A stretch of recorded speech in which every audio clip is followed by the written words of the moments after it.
Bien, mes chers collègues, nous allons commencer cette commission des affaires économiques.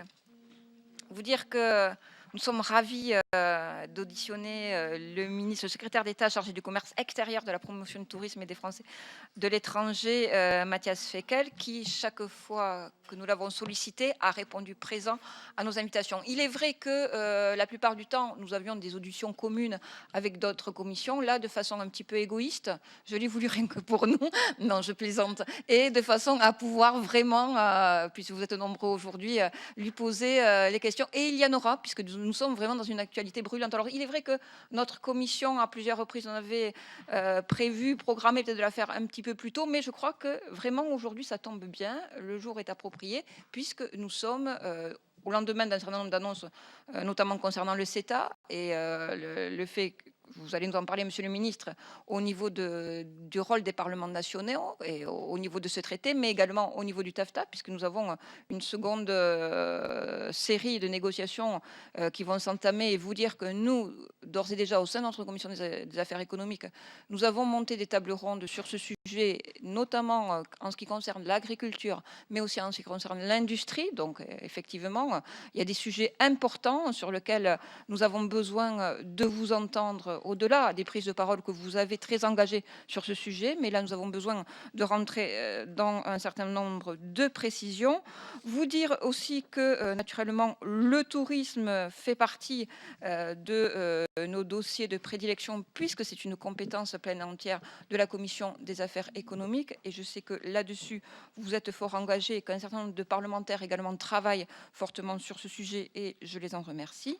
Les contrats de destination, pouvez-vous nous faire un bilan de la mise en œuvre de ces contrats de destination? Parce qu'il est vrai qu'aujourd'hui, la promotion du tourisme sur les territoires est importante. Comment, où en est-on? Comment cela se passe?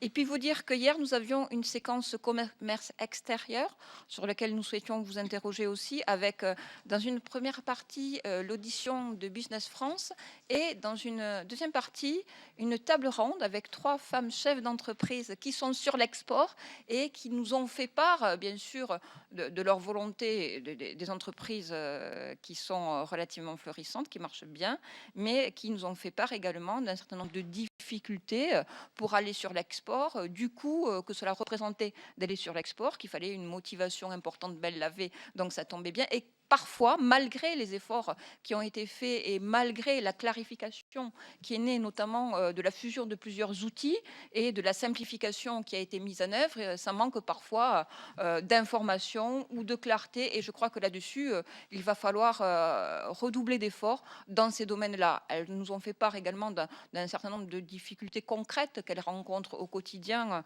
dans leur volonté d'exporter, notamment des problématiques concernant la protection des marques et des brevets par rapport à leurs coûts, mais aussi des problématiques par rapport aux douanes et la façon dont il fallait déclarer. C'est très très concret, je le reconnais, mais c'est aussi le rôle de la commission des affaires économiques d'aller sur ces sujets-là. Et je sais par ailleurs que vous organisez vous aussi des contacts réguliers avec ces entreprises, mais nous sommes là aussi pour vous faire part d'un certain nombre de remontées, mais aussi des problématiques peut-être qui seront facilement en capacité d'être résolues par rapport à l'accès à BPI France, où elles reconnaissent effectivement qu'il y a une capacité d'accès, mais peut-être qu'il y a encore des critères un peu à définir. Les VIE, elles en ont beaucoup parlé parce qu'elles considèrent que ce sont des outils importants, mais qu'à ce jour, parfois, il leur est difficile, surtout quand c'est des entreprises qui ne sont pas très importantes, d'avoir un accès direct, du moins à elles seules, car ça coûte cher. Donc, elles souhaiteraient avoir un portage par des grands groupes,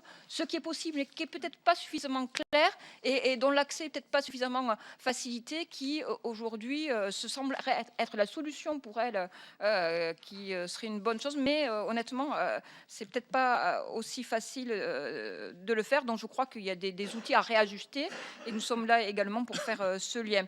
Nous avons parlé également beaucoup des régions, et là aussi, nous vous interrogerons entre notamment le commerce extérieur, l'action des régions dans le cadre des nouvelles compétences qu'ont pu donner en matière économique la loi NOTRe, mais également à de nouveaux périmètres qui font quand même des outils relativement pertinents. Comment tout ceci s'articule entre votre action, Monsieur le Ministre, l'action des régions. Nous savons que Business France vous a présenté et des conventions qui allaient être signées avec l'ARF sur ces sujets, mais c'est vrai que parfois, et notamment au niveau des entreprises, il y a besoin d'avoir des outils qui permettent de remettre de la lisibilité globale entre les différents acteurs. Et puis surtout, parfois, il y a des doublons, on le sait aussi, entre les CCI, entre les régions, entre d'autres acteurs économiques. Et on a vraiment besoin, pour avoir de l'efficacité, d'avoir une équipe qui travaille soudée sur l'international. Tout ceci, Monsieur le Ministre, fait que vous aurez les parlementaires présents nombreux aujourd'hui, je les en remercie, qui seront là également pour vous interroger, mais sans plus tarder, je vous laisse la parole et merci encore d'être venu devant nous aujourd'hui.